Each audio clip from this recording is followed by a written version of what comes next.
Беркеге жарнаманың пайдасы. Орманды қаласына жадыраған жазда келді. Бал аралары уәделерінде тұрып бөшке-бөшке бал әкеп берді. Тиіндер жаңғақпен қоса тәтті жидектер әкелді. Кірпілер алмамен қоса алмұрт өрік әкелді.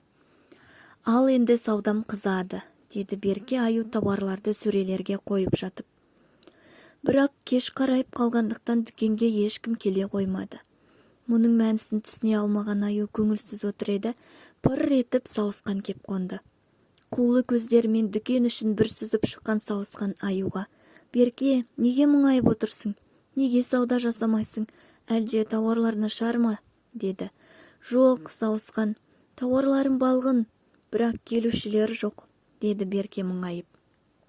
«Неге бұлай?» деді сауысқан. «Білмеймін. Мүмкін дүкенімді білмейтін шығар, мүмкін ұмытып кеткен шығар, білмеймін». «Түсінікті», деді сауысқан. «Білесің бе, сенің дүкеніңе жарнама керек. Мен саған көмектесемін». «Жарнама? Ол не? Ондай тауар жоқ менде», деді Аю таңырқай. «Жоқ, ол тауар емес.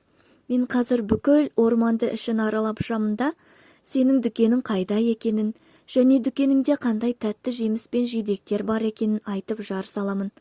Барлық аң мен құс, жәндіктер еститін болады. Ал сенің хош иісті балыңды мақтағанымда келушілерден аяқ алып жүре алмай қаласың.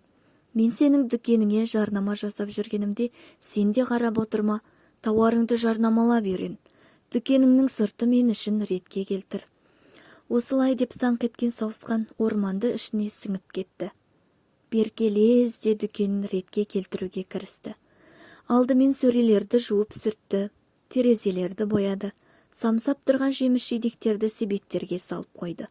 Осылайша Аюдың апаны жай ғана апан емес, тап-таза, өте сәнді дүкенге айналды.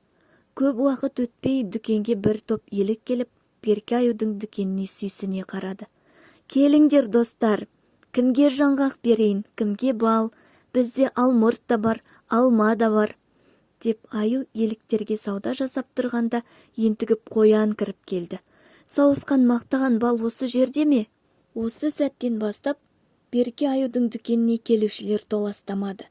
Біреулер жүгіріп келіп жатса, басқалары ұшып келіп жатты. Бәрі де сауысқан мақтаған тауарлардың дәмін татып көрмекші. Сауысқанның тапқырлығы мен Берке Аюдың ептілігінің арқасында дүкен жұмысы жанданып, Берке Аюдың дүкені орманды қаласына танымал бола бастады.